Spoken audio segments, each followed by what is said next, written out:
He could be a Ryan Jimmo who just fools us into thinking he's got exciting potential. But either way, I have a thing for boring technical guys at light heavyweight. Yeah.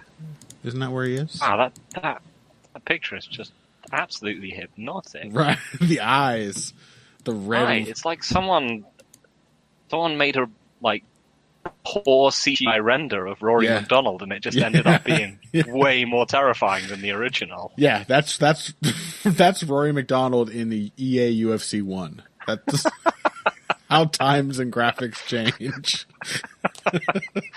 God, he's just staring out at me from the screen. I want to close it, but I can't. Oh. Something's wrong with me this morning, Phil. I just keep looking at the picture and laughing.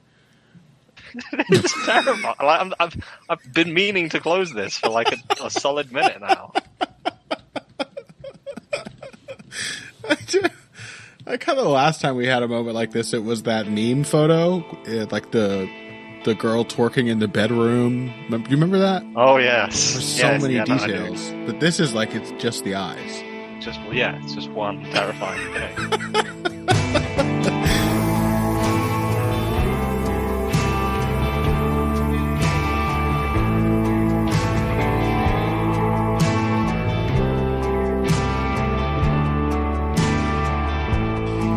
Welcome one and all to another episode of Heavy Hands. I am your host, Connor Rebush. With me, as always, is the man, the legend, the god, Phil McKenzie.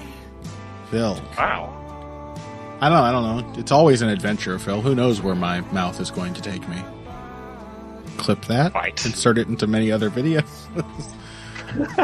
Mookie Alexander, I hope you're listening. Expanding from Patreon to OnlyFans. Coming soon. Welcome to this week's episode of Heavy Hands. I'm a little slap happy this afternoon, really.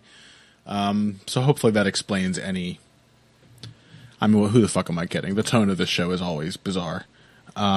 Today we are talking about a UFC card, and no, before you get frightened and turn the show off, it's not last weekend's card, at least not until the end of the show.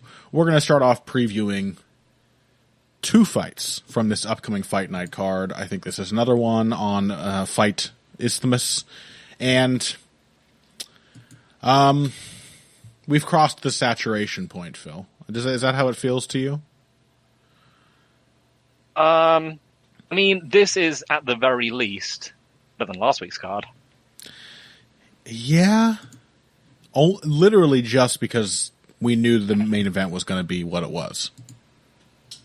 100% going in. Like, that's it. Because otherwise the undercard is almost indistinguishable in terms of, like, relevance and excitement. And, I don't know. I think... this is at least a legitimately very, very good main and co-main. Oh, absolutely. I mean... Jesus Christ. Yes, please do not allow... Co-main of Carlos Felipe and Jorgen de Castro. That, you son of a bitch.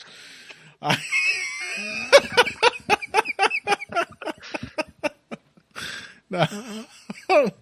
Please don't let my poo-pooing of this upcoming card trick you into thinking that I don't love the main event, which I should say right up front before I continue bitching. Marlon Moraes versus Corey Sandhagen. That will make one noisy listener very happy. Apparently that's the correct pronunciation. Who knows? I was trying to give his Dutch ancestors, presumably Dutch or Flemish or Germanic of some kind. I was just trying to honor them with the correct pronunciation. But I guess we don't care about that in America. So, Sandhagen versus Marlon Moraes. And the co-main event, which is not Carlos Felipe versus whoever the fuck he fought. Jorgen de Castro, was it? Mm-hmm. It's Edson Barboza versus Makwan Amirkhani, which has many flavors of both genuinely exciting and genuinely very weird about it. Those are two really good fights. I find both of those really fascinating, to be honest. And then the rest of the card is total dog shit, except that Ben Rothwell's fighting Marcin Tybura, which is at least a flavor of dog shit. You owe it to yourself to try.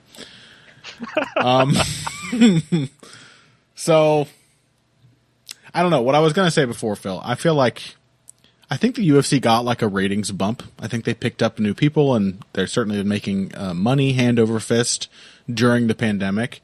I think they did really capitalize financially on the, being the only sport still going, like almost immediately. Looking back, it's kind of crazy, right? Like lockdowns started everywhere, and I feels like within 3 weeks there was a UFC event. There was hardly, I don't know, they canceled 2 or 3 cards, and then there was an event. And then it's been one every single week since then. And while I think there was a lot of excitement and people looking for fights and everything, now it's like the fight night cards just look like this, which is, without reading through all of these names, without attempting to read through names such as Dricus Duplessis and Tagir Ulanbekov. These are probably amazing prospects that people love. It's dog shit, is what I'm trying to say. Anyway, let's move on from that. I don't want to talk about this undercard anymore. I don't want to think about it. I want to talk about the main event and the co-main event. Marlon Moraes, Corey Sandhagen, Phil. Time for your voice. People are sick of mine. So this is a weird fight. Because on the one hand, it seems there's a pretty clear dynamic to call out. Mm-hmm. But on the other hand, there are some kind of obvious, like, physical discrepancies to, discuss in one of these kind of matchups. And at least one little tactical difference that might have an impact as well. Yeah. Because I think this is a matchup between two people who probably don't have the greatest cagecraft. I don't think there's much spatial awareness. We called that out for Corey Sandhagen against Aljamain Sterling, and Marlon Moraes has been, forced into sort of endlessly circling the cage like a smaller Edson Barboza on multiple occasions. But there's still a very clear directionality to it. Corey Sandhagen is going to move forward, and Marlon Moraes is going to try and move back so that he can set his feet and kick. He is one of the better people at kicking off his back foot, at counter kicking, but he's still arguably the best in the sport, actually. Yes, kicking off the back foot. I would say so, yeah. But it's where he have the distance to be able to plant and throw. Yeah. The other main so he will, I think, almost certainly be conceding range and space to Corey Sandhagen. The other thing is, I think, how much is Corey Sandhagen reliant on his jab? And what happens if Moraes starts low kicking him whenever he jabs? Because we've also seen a bunch of fights where people have been full front foot heavy boxers who are reliant on the jab as the thing which starts off all their offense, and it's just start leading with it, and every time they throw it, the other guy just kicks their front leg out. In general, Sandhagen is not that defensively sound. Because he's such a tall guy, he just has big legs and a big body. Yeah. And, if you're talking dynamite kicking offense coming back from, you don't get much better than Marlon Moraes. Yeah, people love to fixate on the thickness of John Jones's legs as if that's the main thing that makes them susceptible to kicks. No, it's that there's so much of them. You know what I mean? You hit the body against tall guys because it's literally staring you in the face.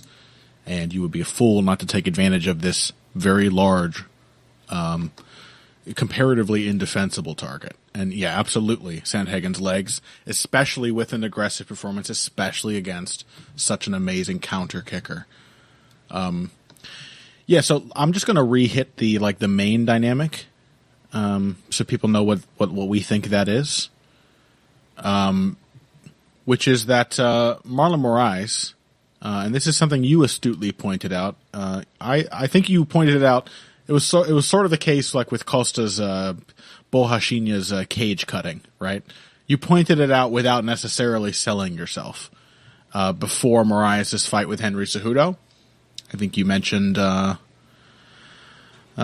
like, has he ever fought at anything above what could be called a moderate pace for more than a round? And I think at the time I pointed out Shayman Moraes. He fought the other Moraes, and very exciting, lots of knockdowns. But, after he lost to Cejudo, I had occasion to rewatch Moraes versus Moraes. And it turns out that Shayman himself is also quite a slow-paced fighter. The exchanges were very exciting.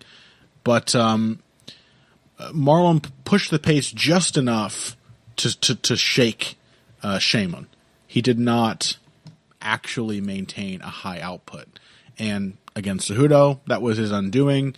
It was almost his undoing against Aldo, but even the hyper-aggressive bantamweight Jose Aldo sort of got tired of throwing. Like, he kind of Volkanovski'd himself a little bit by the third round of that fight. So I think I just think we know, basically, with almost certainty, that Marlon Moraes does not like to be pushed around. He does not like to be dragged into a fast pace. And that is what Corey Sandhagen does. I will say, I do think it's super interesting how when people's pace matches up, it can sort of elide, flaws in their ability to keep it. And sometimes it leads to just these incredible matches. Because I think of things like Shayman versus Marlon, when two fighters' paces are basically just, they like the same pace.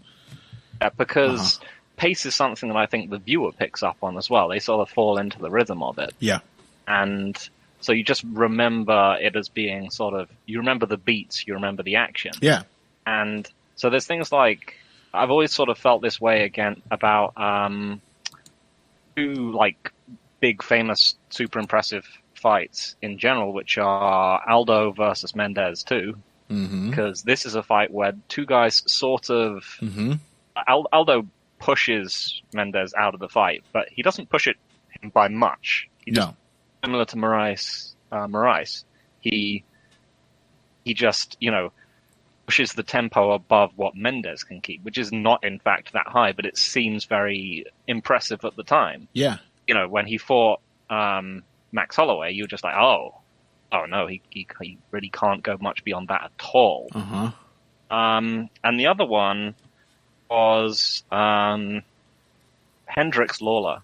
In fact, both of those fights, because both of those guys have a very similar rhythm, albeit like they sort of access and I think about it in different ways.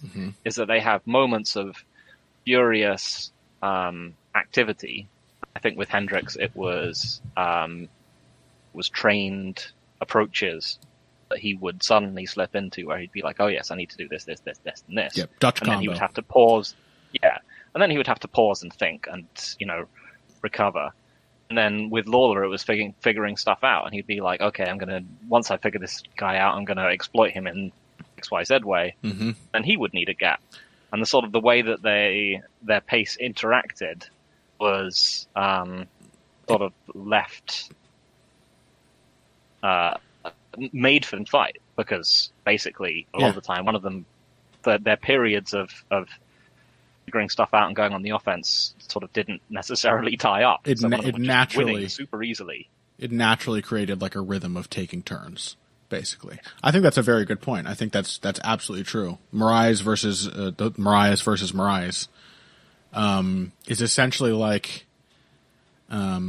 when this is an absurd comparison, but it's like a ballad as opposed to like an upbeat dance song, where like at the end of a ballad, you're not thinking, man, those notes were really far apart and really slow compared to that fun song. You're just thinking it was successful. You just think that was a good song. So yeah, I think that's absolutely true. That Marlon Moraes tricked me into thinking he had a higher pace because he and Shayman just matched up. And at the time, that was his most high-paced matchup, or apparently high-paced matchup. But relatively speaking, it wasn't. Anyway, Corey Sandhagen has had lots of genuinely high-paced matchups. He pushes and he builds, and to me, that is a horrible sign for Marlon Moraes unless he can dish out lots of attrition. And he's, like I said, probably the best suited to do that, especially in a matchup where we assume Sandhagen's going to be coming forward. Moraes is still capable of dishing out that attrition, of hitting the body and the legs. But to me, that's the fundamental dynamic. And to me, the big question then is, like, is Corey Sandhagen fragile enough? Or is Marlon Moraes going to be active and aggressive enough? Can he be active and aggressive enough off the back foot to just chop Sandhagen down? Because in the back of my mind, Phil, I have a much easier time, probably because I've sort of seen examples and counterexamples of this from both guys. I have a much easier time imagining Marlon Moraes wilting from body shots, which Sandhagen likes to throw, than I do envisioning Corey Sandhagen's leg hurting and him faltering, like, mentally as a result of that. I think Corey Sandhagen is the switch stances and keep hobbling forward because that's how you're supposed to win guy. We have seen him. I mean, we saw him suffer like a grievous arm injury, basically, against Yuri Alcantara, and had no trouble coming back from that. Whereas Marlon, we saw him wilt quite dramatically and visibly against Henry Cejudo.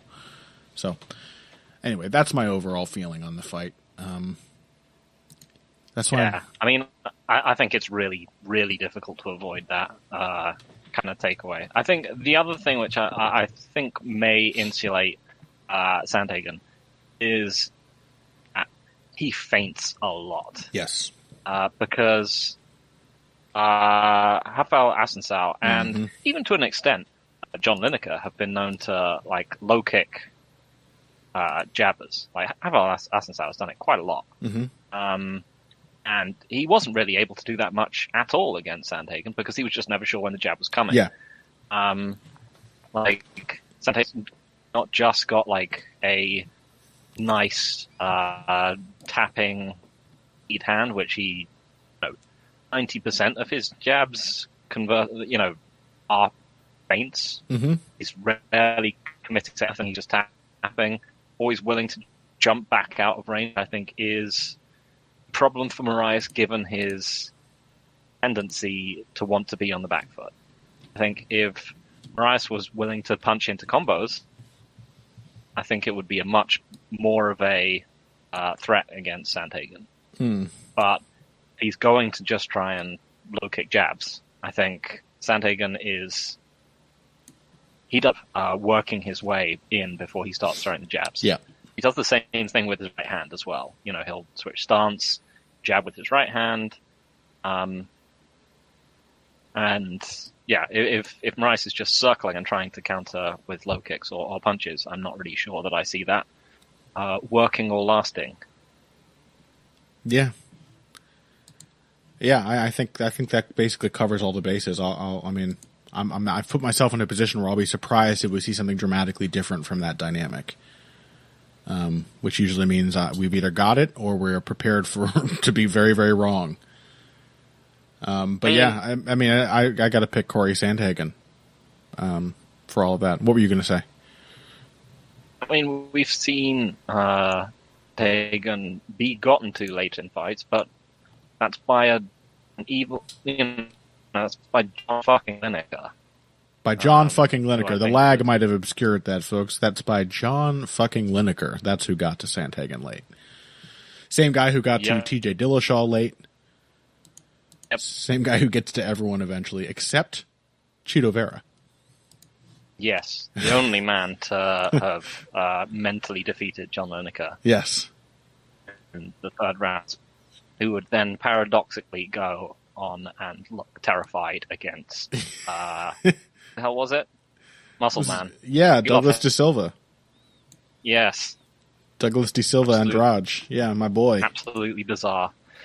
Amazing. But yeah, I mean, again, I wouldn't be pretty surprised if this was one of those fights where we saw, like, there's a big tall guy guy who was just significant attritional damage, as in everyone he's fought has pretty much gone for his head. I mean, even John Lineker really took he only started going for the body shots in the third round. And then suddenly it really opened that fight up. Yeah. I remember being shocked at how much he was headhunting in that fight. I think some of that is because Sandhagen baits the headshots a lot.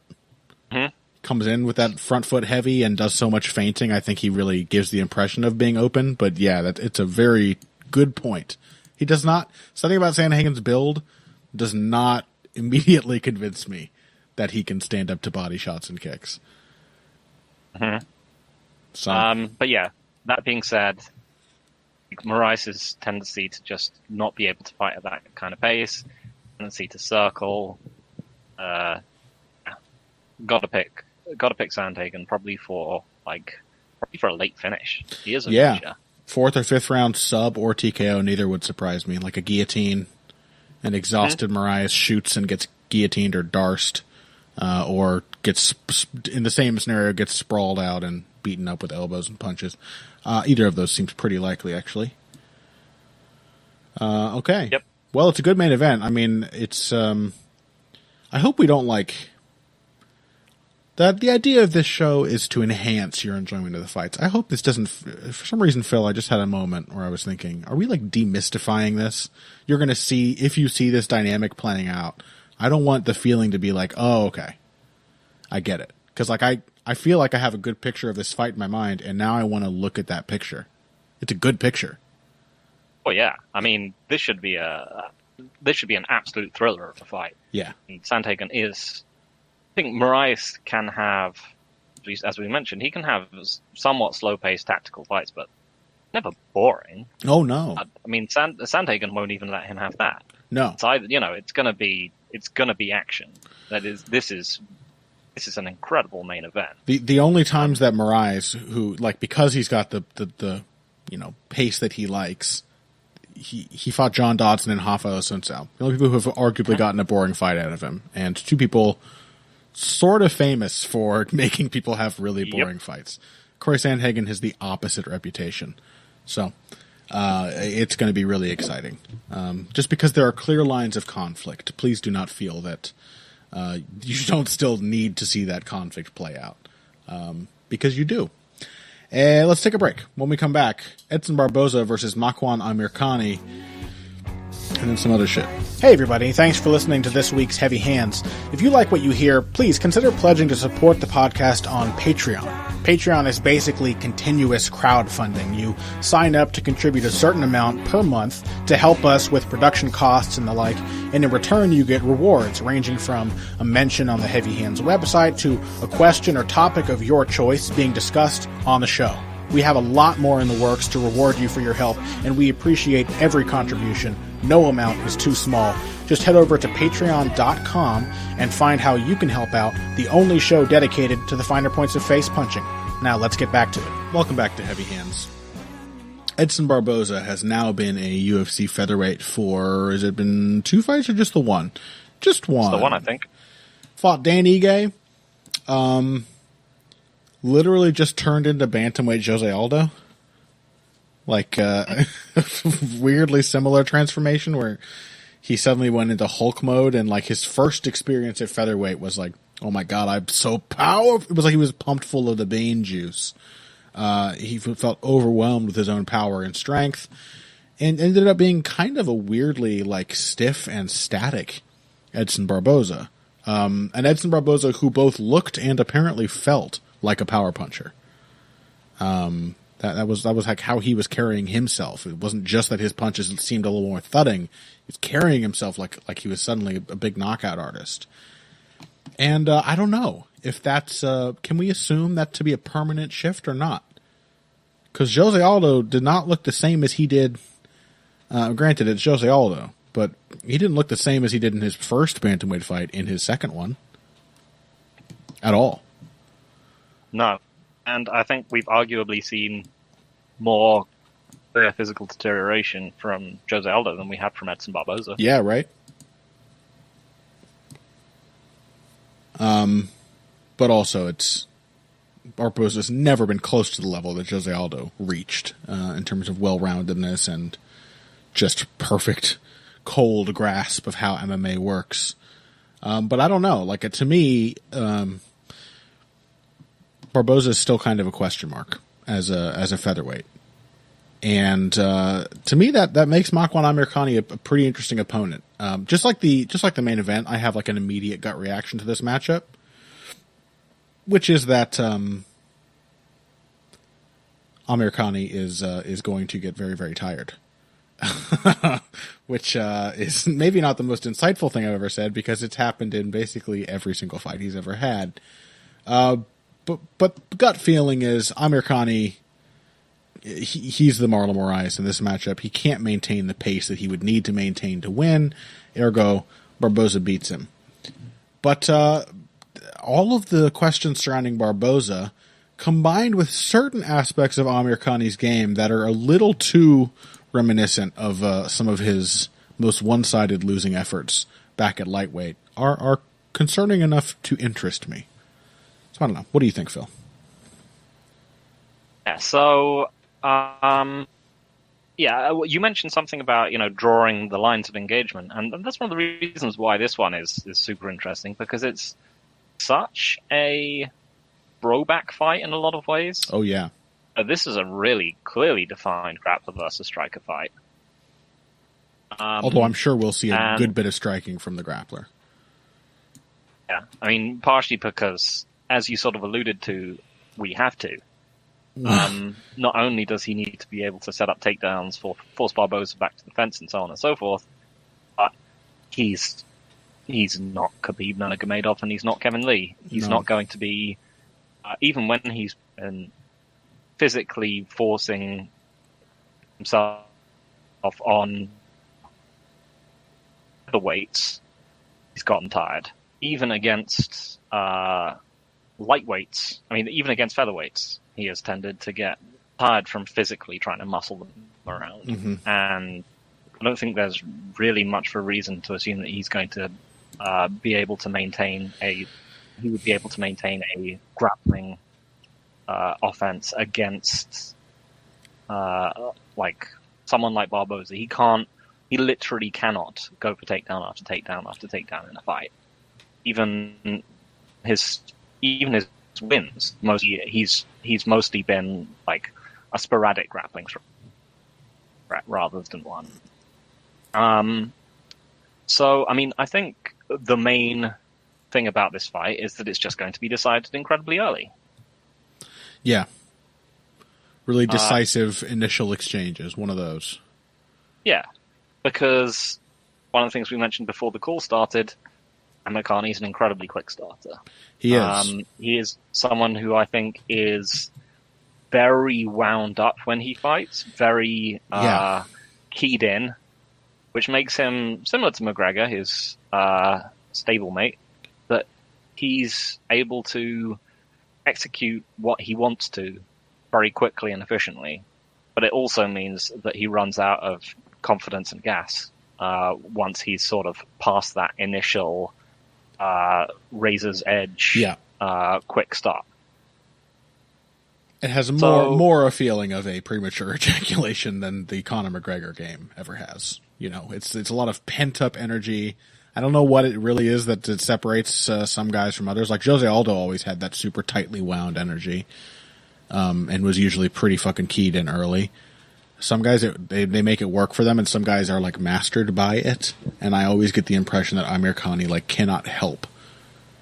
I almost feel like he hates being a fast starter, but it's like he doesn't know what else to do, because he clearly, I don't know. There's a difference. Like Conor McGregor is also a fast starter. He will also wilt. But it's not the same. He doesn't he doesn't willingly implode himself. It's like Conor McGregor, he's always surprised when he wilts because the other person didn't stand up to what he was doing, or managed to stand up to what he was doing. Amirkhani, it's like, oh, we're here again. The place I always knew I was going. I don't know. But yeah. Just not. So here's my question, Phil. That's obviously a problem for Amirkhani.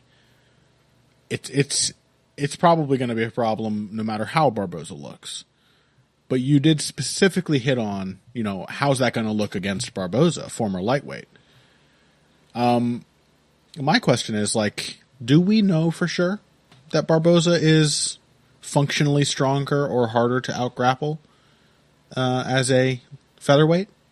Because as far as we can recall, but by looking at the stats and then reviewing the footage, Dan Ige attempted 4 takedowns, but only got 1 in the 3rd round against Barboza, and it was a nice, clean takedown. Barboza looked a little faded, which is never that big of a problem at lightweight.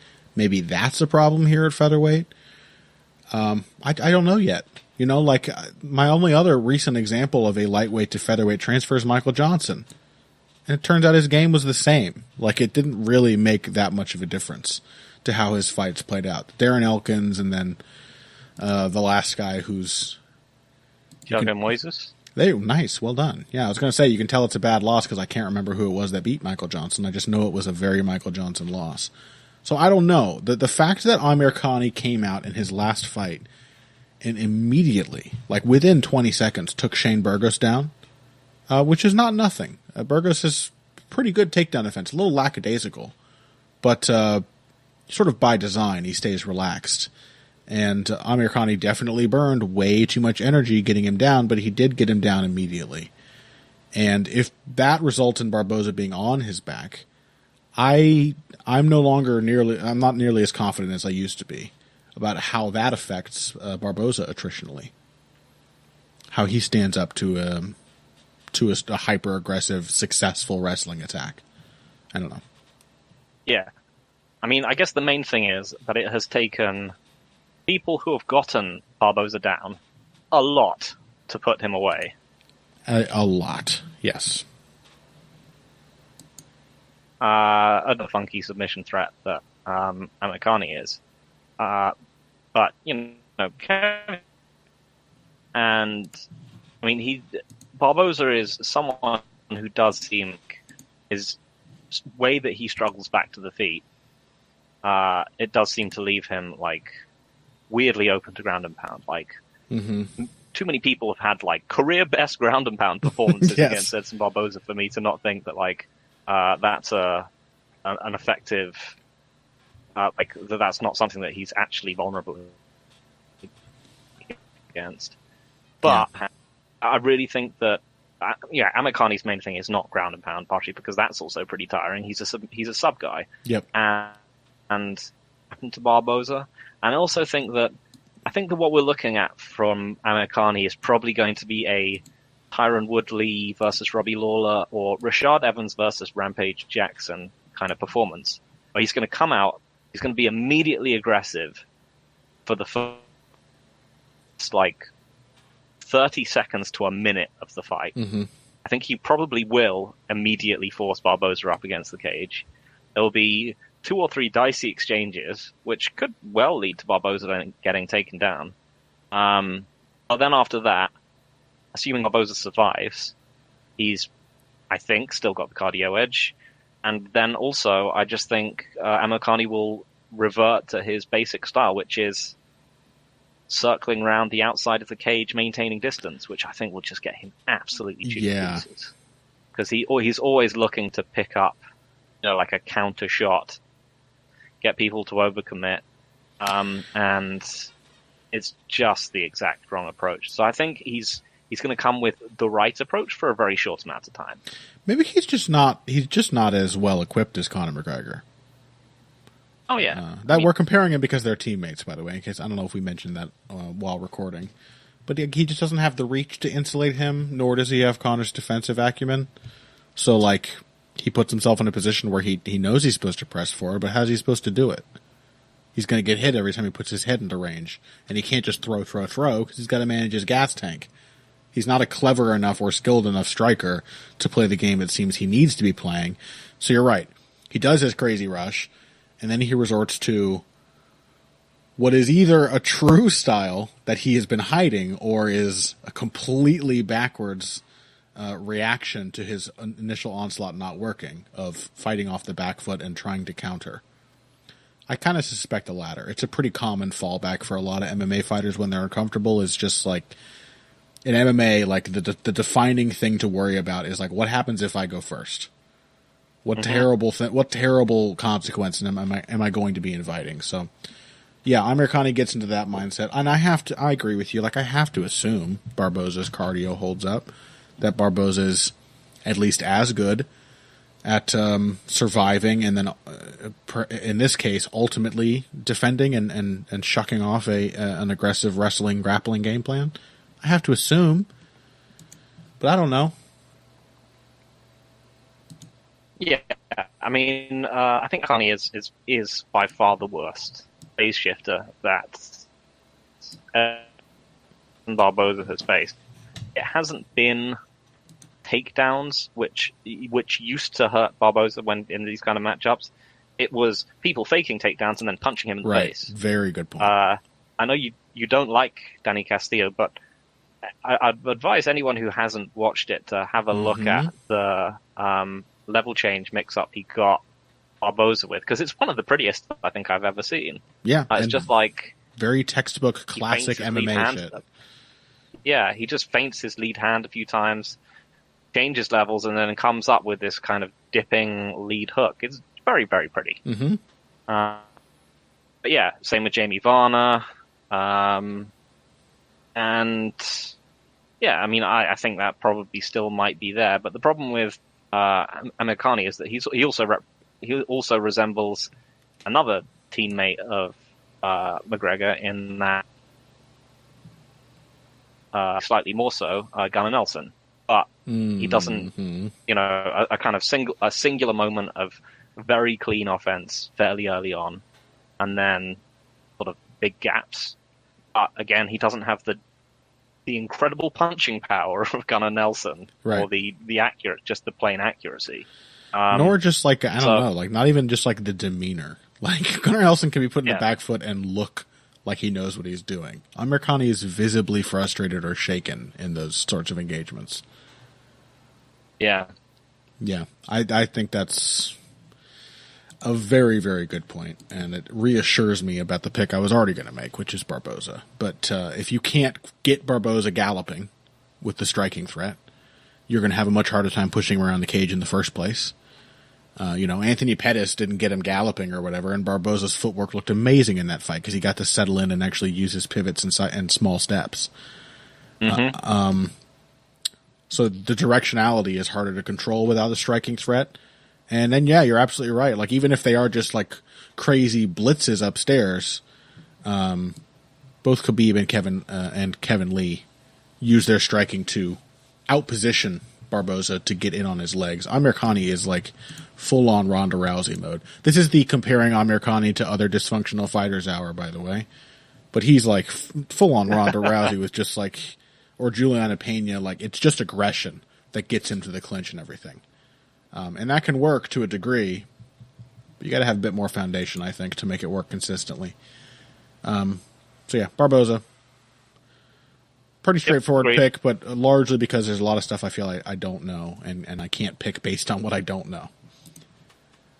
Should be a good one. I mean, it might be a mess, but I think it'll be a very entertaining mess, whatever happens. Okay, let's take one more break. Yeah, I find it hard to imagine this one being boring. I mean, maybe if Amirkhani just goes on the retreat and Barboza is sort of too shook of the takedown to really open up on him, but I don't really see that happening. I think the worst possible outcome is like Bobby Green or like Anthony Pettis. Like we've seen him against relatively passive people on the feet. He tends to chew them up. He likes to kick people, and when they don't do anything or try to counter, he kicks them a lot. So yeah, I have a very hard time seeing this one being boring as well. I know you're all waiting with bated breath for the two now guaranteed to be extremely dull fights set for the top of next weekend's card. But let's take a break and travel back in time to the mystical land of the same place this next card is happening, and the mystical, amazing main event of Holly Holm versus Irene Aldana and the rest of this dog shit undercard No, there was some good stuff, and we're going to talk about it after this. Financial support is fantastic, but there are other, even easier ways to support Heavy Hands. Perhaps the best is by spreading the word. We know our fan base. You're all cool, popular people with serious social media presences. You're tastemakers and trendsetters. Okay, there are one or two of you that don't fit that description. You know who you are, but no matter what, you can always help us out by telling folks about the show. And you can also give us a positive rating and review on iTunes and Stitcher, things like that. We rely on word of mouth and positive feedback to grow and improve, so thank you very much for your time and your help. Now, back to the show. Welcome back to Heavy Hands. Holm. Aldana. Okay, it took a lot of energy to say those words, so I think that's all I can muster. Why don't you take it away? And I'm gonna recharge myself. The main event. It was what it was. I mean, this was one of those fights like JDS versus Ben Rothwell, where you find yourself thinking afterwards, wow, has Holly Holm legitimately turned a corner or improved? And then when you think about it, you just got to be like, no, this is just perhaps her most idealized style matchup. Yeah. She's going to look identical the next time out. Don't be fucking fooled. Yeah. And so much an ideal style matchup. You almost suspect Aldana was doing it on purpose. Yeah. Second weekend in a row where we have gotten to, I think, justifiably and seriously question the game planning of a main event fighter. This one is going in the handies, I think. Of the worst brain thinking? Yeah. I mean, basically, Aldana just plodded in a circle after Holly Holm. Yeah. Very slowly picking up speed into a light jog, at which point Holly Holm would hit a takedown on her. Or a left hand. Yeah. I mean, generally, she'd only really pick it up, towards the end of the round, in the last minute of the round. She'd just be like, okay, now I've got to go. Just dun dun dun dun dun dun dun dun dun dun, and then she'd get taken down. Impossible to know what she was thinking, really. Just, as the commentary team said, looked like she was maybe trying to line up the right hand, but I've no idea how. I'm sorry, I just like the idea of, for 25 minutes, she's quote-unquote trying to line up the right hand. But that it did genuinely seem, because all she did was she was just stepping to the left, coming off the home, stepping to the left, coming off the no. Well, that's southpaw wisdom, Phil. Everyone knows you don't want to ever let your lead foot not be outside of there, so you have to always let them circle away to your inside. Always. There's no way to cut them off. There's no way to stop. There's no other way to move against a southpaw. You have to step outside. Yeah, I mean, there was reason to think that this would be tough for Irene Aldana, because the main thing was that she was going to be aggressive and tough, and she was going to be able to take moments of offense more than some of the slightly more inert people who have fought Holly Holm have been able to. Right. On the other hand, worth considering that Holly Holm is very rarely losing the physical battle to anyone that she fights. Yeah. She's never it's never been the problem. It's never been that she gives people an inch and they take a mile, really, apart from Nunez, but that's not even against Cyborg, really, was she exactly physically overpowered. Because I was thinking because I was thinking when I was thinking about the fight, I was just is Irene Aldana going to have moments where she's just going to be able to overpower Holly Holm? And then I just thought, no one overpowers Holly Holm, really. Instead, and I didn't pick up on this, I don't know if you did, like I said, she was just an idealized bad matchup. She lacks almost all the things which have allowed other people compete with Holly Holm. She doesn't have the lead hand of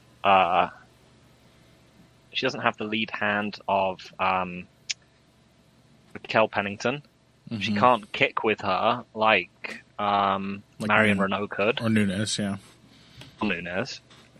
She doesn't have the footwork of Shevchenko or GDR. I mean, it just meant for this god-awful performance where she just followed her around the cage. And I think, we mentioned how easy matchups allow people to really develop the things they've been working on. So we saw way more from Holm than we get to see normally. We got to see her effectively working her lead hand in an open stance matchup, no less. Mm-hmm. We got to see genuinely all the good things about Holly Holm. She won a fight incredibly clearly. We got to see that she's got really good finishing instincts. When she hurt Aldana, she came really close to finishing her off towards the end. Mm-hmm. It was just the best performance you could hope for out of Holly Holm, and one that we're never going to see again. Well, you say that. There's more Irena Aldanas in the world, Phil. The world is not short on people with at least the specific problems that had her struggle in this matchup. I was, during much of your excellent points there, I was trying to think of what I actually said about this main event last week on the Vivisection with that bastard St. Simon. It's a blur. I'll tell you that much. The whole card is a blur. But I think I believe I keyed in on Aldana's footwork. And I didn't expect this. Just literally 25 minutes of, again, trying to line up the right hand. I didn't expect that sort of monotony out of Aldana's footwork, but she definitely has always had this thing where she's either moving or she's planting her feet. And there's a really, really clear delineation between those two. She really needs to set her feet, and otherwise she kind of has this awkward trundly footwork. It's a fully committed shift to each foot each time she steps. So not only it's a telegraphed planting of her feet, but also opponents who just keep moving, they just give her relatively few opportunities to fire on. And I guess the other thing I was wondering, and is now clearly confirmed, was I don't know what the directionality is really going to look like. Because obviously Holly Holm, given an opponent who will just march forward, Holly Holm can actually be kind of fun to watch. She's, I like watching her run people into that left hand. I enjoy her game in the one kind of matchup where it actually flourishes. But I wasn't sure if Aldana was going to insist on pressing forward. And she did. she did it for 25 minutes. Unintelligently, with not a single adjustment, but she did. She insisted on coming forward and slightly to the left. That's about it. Yeah, really. The only thing is, I do like this commentary booth, but the part where they were she's taking Irene Aldana down.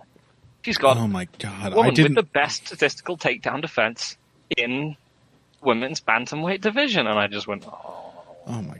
I did not listen to the commentary. Well, they did that. Yeah, good to know. So please, film as we go through the rest of these, and by that I mean 2 or 3 more. Please tell me any other gems from the commentary booth, because that is upsetting. It's like when I was just, because we were talking about it earlier in the episode, I was doing research watching Amirkhani Burgos, and Joe Rogan kept saying that the defining characteristic of Shane Burgos is his physical strength. He was like, I can't believe Amirkhani is taking Shane Burgos down like this. He's doing mat returns, and Burgos is not controlling the hands and being really lazy as he does, and then just popping back up. He's like, I can't believe this. Shane Burgos is very, very strong. I'm like, is that the thing about Shane Burgos? That he's like a Hulk? I don't know. Commentary moments. Yeah. Well, yeah, them being blown away by Holly Holm being able to take down someone who has fought Leslie Smith, Caitlin Chukagian, Talita Bernardo, Lucy Pudilova, Betchko Haya, Raquel Pennington, Vanessa Mello, and Ketlin Vieira in the UFC. Wow. How did she do it? How did she do it? Yeah. That sucks. Well, okay. That's enough for the main event.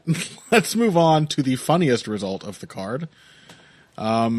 I'm talking about, of course, everyone remembers when Kyler Phillips defeated Cameron Else, but let me play it out for you. Oh wait, there is one thing I wanted to shout out about the absolutely fucking atrocious co-main event, which was, weirdly enough, like, for the first 2 rounds, not nearly as bad as I thought it was going to be. It was almost a decent heavyweight fight. Yeah, and then the 3rd round turned up. And Logan DeCastro did the same thing he did against Greg Hardy. Yeah. Where he was just like, no, I just want any way out of this fight possible. Yeah, except this time the one guy who intimidated him was like, just like some doughy, like, yes, cheerful, like, just some guy. I mean, you know. Yes, a guy who looks like an extremely large, fat Rafael Assunção. Who kept spanking him on the ass. Yeah. Repeatedly. So that part, also, the bit where Castro was holding him up against the fence and clearly had no desire to do anything apart from holding him up against the fence. It was like the 3rd time they'd been split up. And his corner shouted, "Go for the single leg, Jorgen!" And Carlos Felipe sarcastically shouted, "Go for the single leg, Jorgen!" Oh boy, we got a heavyweight Kevin Holland on our hands, folks. What's the only thing I wanted to talk about? You know what's funny is him repeating that is obviously the punchline, but I was ready to laugh at "Go for the single leg, Jorgen." Like that's a thing that's going to happen and work in this round. Yeah. Yeah, I mean, actually, I think that Carlos Felipe might actually be like a decent heavyweight. Yeah. Eventually, I mean, he showed some potential, to be honest, and it wasn't as bad as it could have been. Western combination. Mm-hmm. Terrible footwork and everything, but you know. Whatever. Okay, so I was doing the same joke I always do, the same extremely lazy bait and switch, but let's drop that and talk about the actual funniest moment on the card. Jermaine Durandamy guillotines Juliana Pena. She guillotined her. She guillotined her to sleep. She was asleep for like 8 seconds before Jason Herzog noticed it was such an improbable result. Yeah, the only which made this less funny was the fact that there'd been such an opportunity for comedy missed in the previous round, which I personally think would have been one of the funniest outcomes we've seen this year. Which is Jermaine Durandamy almost Von Prude, Juliana Pena, and 2 things. It's one thing to have to look at this division and be like, well, much like light heavyweight, no one can get past the old decrepit gatekeepers like Holly Holm or whatever. Yeah, but it's another for Juliana Pena, who, with the exception of Nunez, might be the best grappler in the division in many ways. She's up there. I mean, there are a lot of up and comers that are probably technically better. Yeah, like isn't she's Emily Whitmire's? Oh no, she's a strawweight, isn't she? Yes, no confusing good people with bantamweights. Yeah. She's beaten.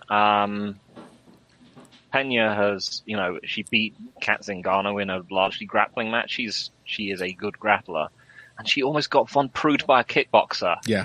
More than that, yes, I have my sinking suspicion that the only reason she didn't get Von Prude is because Jermaine didn't realize it was there and only went for it once the commentary team started shouting about it. Jermaine had never heard of it before. Her introduction to the technique was the commentary team. So that's the only thing that makes the tech sub less funny than it should be. Yeah. Is the idea that we've missed out on someone getting coached through one of the silliest subs in MMA against one of the nominal best grapplers in the division. Yeah.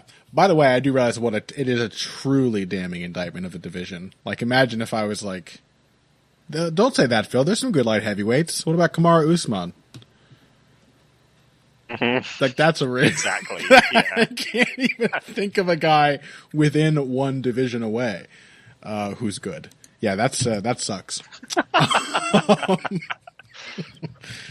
Yeah, it was great. And I think maybe it was Sriram, friend of the show. It was probably somebody else, so I don't want to give the wrong shout out. So I'll just do the usual thing of forgetting. But somebody on Twitter did make the insightful point that this is basically the worst thing that could happen to Jermaine Durandamy. I mean, as far as she has she's 36 years old. As far as she has any expectation of like getting better and continuing to contend, she clearly has not improved her wrestling defense. And this, would have been yet another opportunity to realize she needed to do so. Except now she managed to hit the one submission that allows you to give up the takedown and still win the fight. It's a terrible development. She's never, ever going to get better at wrestling now. Now that this actually worked. So yeah, but you're going to be eating your fucking words when she wins Nunes Durandamy 3 by guillotine. That will be awesome. That would rock. That would really rock. It really would. Just the same exact, because I mean there was enough. If that fight had ended in like round 3 guillotine, it would have seemed like a pretty back and forth fight. Mm-hmm. She really had her moments on the feet. Okay. What else? I know you're dying to talk about Duško Todorovic. Phil, your favorite? I mean, both actually, like Duško Todorovic and Kyler Phillips, both actually look pretty good. I thought you were about to say both Duško and Daquan Townsend. Daquan Townsend is swiftly claimed the possibly worst fighter in the UFC title. Yeah, he's not good. Yeah, like Todorovic looked good beating up a warm body, and so did Kyler Phillips. Yeah. I'll never remember Kyler Phillips' name. It's like Kyler Phillips is like one of those. You know that meme of like the white lady with like all the baby names. Yeah. This is like I'll be on a future episode. He'll become a star, and I'll still be calling him accidentally like Kaylee Phillips and Reagan Phillips and Griffin Phillips and stuff like that. Yeah, I mean it makes sense. His first name isn't a real name, right? And his second name is a first name. None of that makes any sense. I did think like Condit McGee, the one that everyone was actually looking at and cared about. I thought Condit was kind of lucky to get away with it. Yeah, because he landed one big shot that really hurt McGee, and it really woke him up, and he started fighting like Carlos Condit again for like 3 minutes, and he sort of went back to losing a lot of exchanges, but by then he had 2 rounds in the bag. So I think he managed to time that knockdown almost perfectly, in that it won him like a majority of the second round as well as the first one. Mm-hmm. And that McGee was just damaged enough that they gave Condit the third as well, but like wasn't looking good. No. It's uncomfortable to watch like what is still essentially the same style, just not functional anymore. Because like I don't know, like Condit has always been a guy who got away with all these weird moves, and now he just looks like a guy who doesn't know how to fight. Like this bizarre, awkward movements. He's now just like slow enough and tentative enough that they look truly bizarre and awkward. It almost occasionally has the feeling of like one of those like Explode fight series fights where some poor soccer mom, leaves her kids in the minivan while she gets knocked out by some top strawweight prospect. And like I just see Condit like shifting his stance literally in the pocket, like while exchanging, and then turning sideways. And then Court McGee is just like not quite on top of him enough to really make him pay for it. But literally anyone who just kept throwing a 1-2-3 would have made him pay for it. Yeah. And, he's not doing any of the stuff which made him threatening, like throwing combinations that attack multiple different areas or come from weird angles. Like, he did that after he knocked McGee down. You could see it. He was visibly like, oh, yeah, I remember how to do this. I remember. And then after that, he was just like, oh, no, this isn't, I don't know if I like this anymore. It always just reminds me of the janked together approach that he used to beat Nick Diaz. Yeah. So, like he's trying to do that against everyone, This is what it looks like. Everyone is not the slowest welterweight on the planet. Yeah, but it's like what a Winklejohn thing too. By the way, like, oh, this is what it looks like when I'm adapting. It's just like it's literally a binary switch. You're in adaptive mode or you're in doing what you normally do mode. Yeah, I did not find that encouraging. I don't know. I know a lot of people were happy to see him get the win, but I don't like seeing Carlos Condit look so weird and non-functional and jittery. I don't like seeing Carlos Condit look unconfident. That's that's his defining thing. It's a weird feeling. I guess good for him getting the win, but okay. Last thing to talk about, I think we were talking about Charles Jourdain, who I scouted and therefore have gained a vested interest in. You were saying, is he Eliseo Zaleski dos Santos, and before you could say the other option, I said yes. But what I really want to talk about, there was also Casey Kenny just absolutely lighting up Haile Alatang. Didn't even need his wrestling. Just got to play with his striking. 30-25, 30-26, 30-27 scorecards on that one. But I would like to talk very briefly about Loma Lookboonmee, who I think is getting better at MMA, Phil. Hmm? She fought Jin Yu Frey, whom I kept on Twitter. I kept, and I did it on the Vivisection too. I kept calling her a cop. Why? Because I think when she fought Ashley Cummins, Smashley, who is a cop, I think I just transposed the job onto Jin Yu Frey. So in this fight, I was just So you're just sitting there hating on her? for no reason, just being a fucking NPC dumbass, just like, man, fuck you, Jin Yu Frey. For no reason whatsoever. When really my only reason to hate her is that she's a very boring fighter. And she's basically female Tyron Woodley.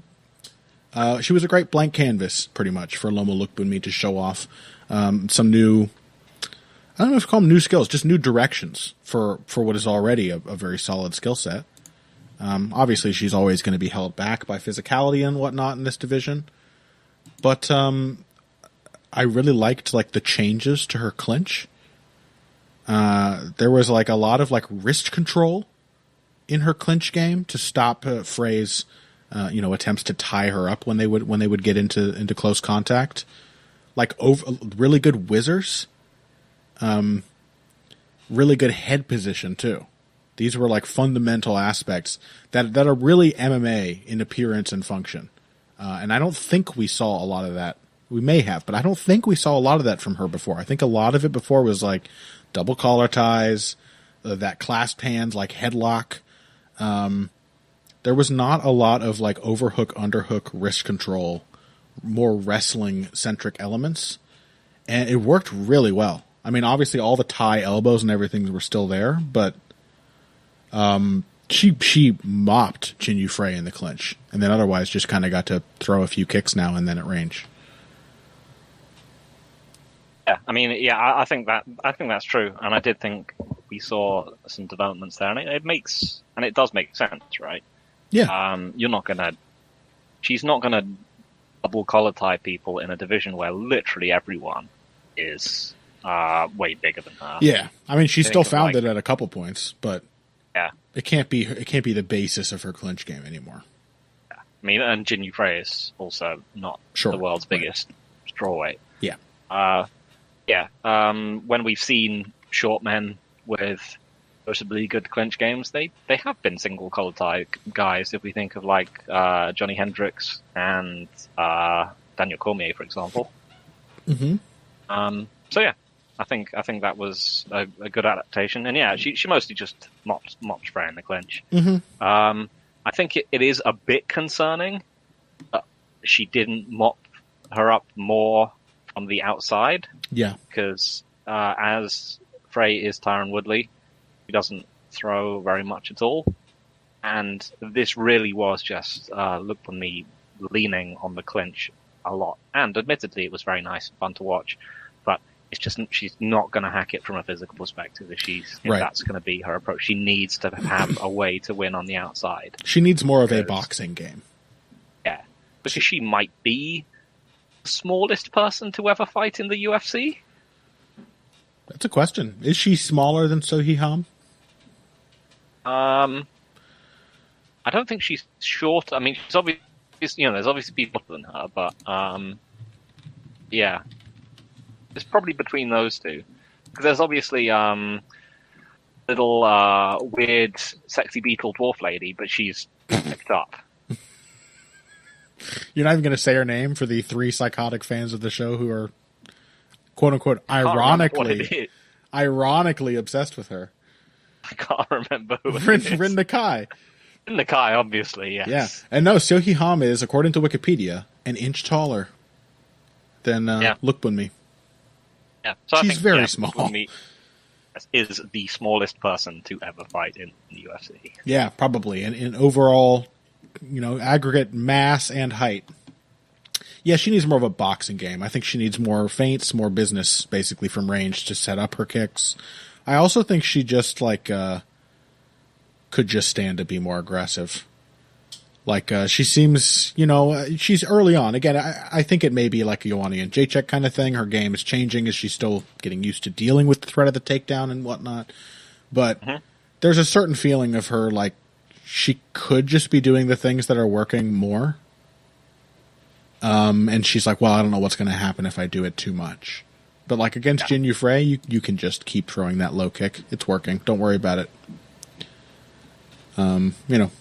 So yeah, I really enjoyed it. I like her clinch game already. I like it even more now that I get to watch it adapting to this new sport. So that was very fun. And this is already way too much time spent on what was overall, not as bad as it could have been on paper. It was never going to be as bad as it was on paper. Even the main event was even the main event was arguably more fun in life than it was on paper. So not a terrible card if you had nothing else to do on Saturday and actually watched it live.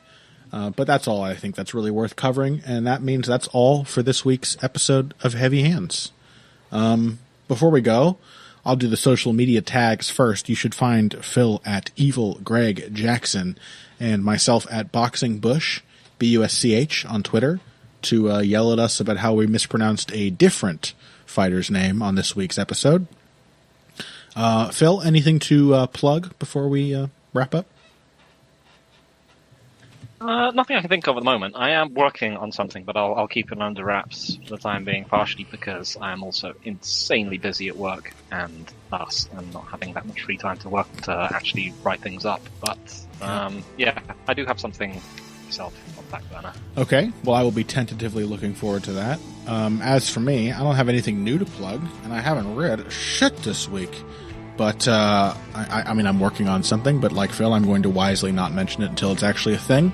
So I will just give a secondary plug to my write-up of Kevin Holland and 2 of his most recent fights.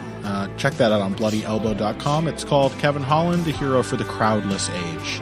And I think it turned out fairly well. It seemed to get a decent response. So if you haven't read it already, make sure to go check it out. And otherwise, I guess we'll talk to you guys next week. You came here today for the finer points of face punching. Wait, what is next week's card, Phil? Is it Ortega Zombie? It is. All right. We have a good one for you next week, and I'm looking forward to it. I hope you are too. And until then, if you came here today for the finer points of face punching, you came to the right place. This has been Heavy Hands.